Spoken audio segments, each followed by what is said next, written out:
So I'm going to go into a little bit more detail in this doctoral vlog 301 part 2, and I'm going to answer a little bit about this question of my discipleship experience, what I think about it, how it was for me, and kind of what helped me get to the point where I am right now. So, for me growing up, there was a lot of the intellectual side that was emphasized, and there was a big emphasis on having the right answer. So doing that for sure, it was great. When it came to Bible swords, I was the fastest. Like when it came to all that stuff, without question, it was the best. And I thought that was somebody I knew running, but I don't think so. Anyways, you can only take that so far before it doesn't really satisfy or hit the marks anymore. Because, like, how do I put it? You can know a whole lot, but if you're not doing anything with it, if you're not applying the things that you're learning, it's kind of feeding into a cup that is already overflowing, but not in a good way. You know what I'm saying? It's like you're trying to make a great smoothie and the blender's already overflowing, but you keep adding ingredients in because you think the smoothie's going to be made better if you keep adding stuff, but the stuff you're pouring in is just it's not even staying in the blender because it's already overflowing. You know what I'm saying? If you could picture that.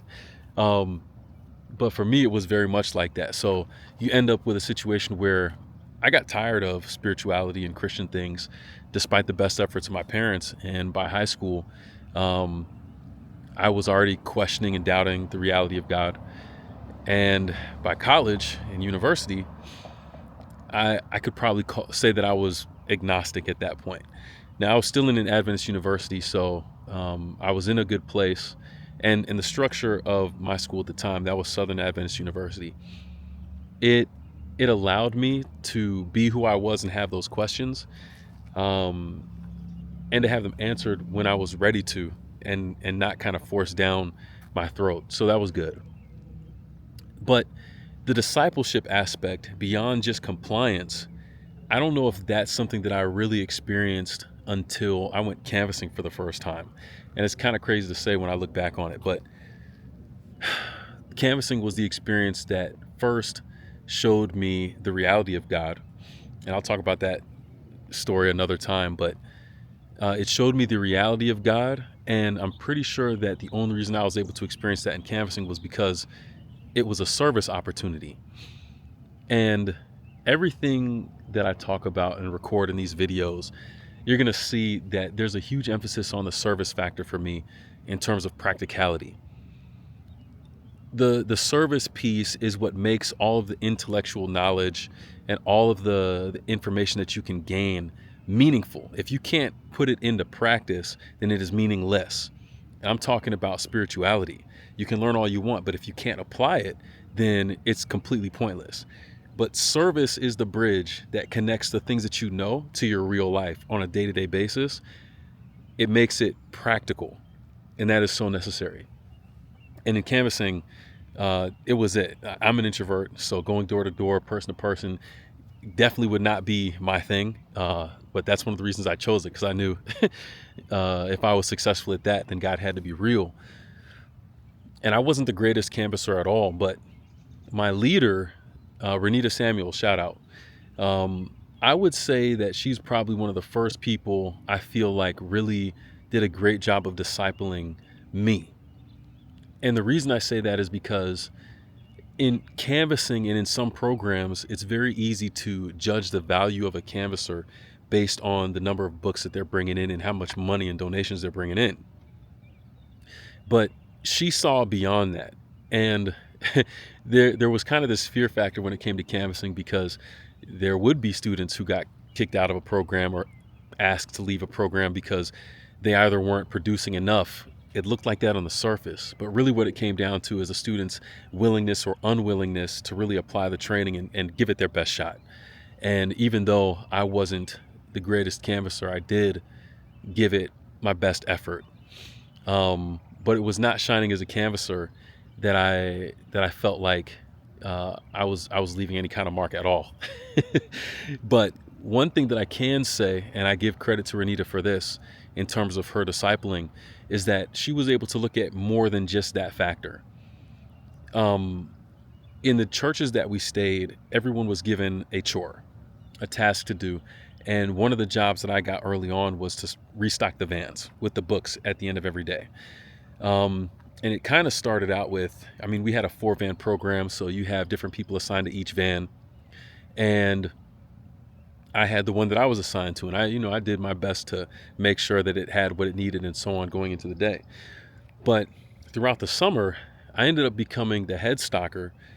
It sounds kind of funny to say, but I ended up being in charge of stocking all of the vans, and even in some situations, stocking all of them by myself. In many cases, that ended up happening.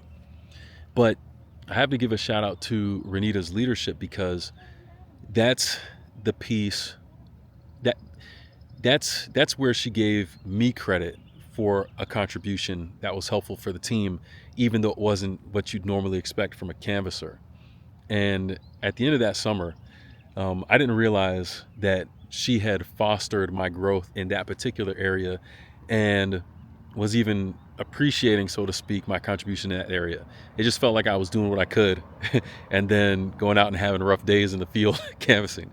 But the reason I say all of that was discipleship, is because at the end of that summer, I got what I came for. I believed that God was real, but I was done with canvassing.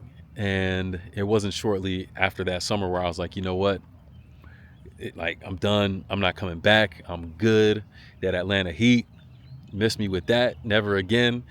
But I did kind of express something, not outwardly, but inwardly. I had a thought, and the thought was, I'll come back to canvassing if they make me a leader. And the only reason I said that is because I knew it was not going to happen, because you had to have 2 years of canvassing experience. I only had 1, and you had to be a good canvasser, which I was not. But this is what I get for daring God, right? A week later, Renita hits me up on Facebook and is like, hey, she's recruiting for next summer and she wants me to be a leader. And in the moment, I just took it as kind of an answer to this odd prayer, this challenge to God. So I accepted. I felt like I'd be disrespecting God if I said no. So I went on with it, and I learned, and I saw why it was recommended that canvassers have a couple years of experience, because it was hard. A lot of my canvassers knew more than me out in the field. But it wasn't until years later when, thinking back on that kind of encounter in that situation, I asked Renita, what was it that made her ask me that question? Like, why did she reach out to me and ask me to be a leader? And it was because of those little things, like the attention to detail that I paid as a stalker. It wasn't my lack of performance as a canvasser.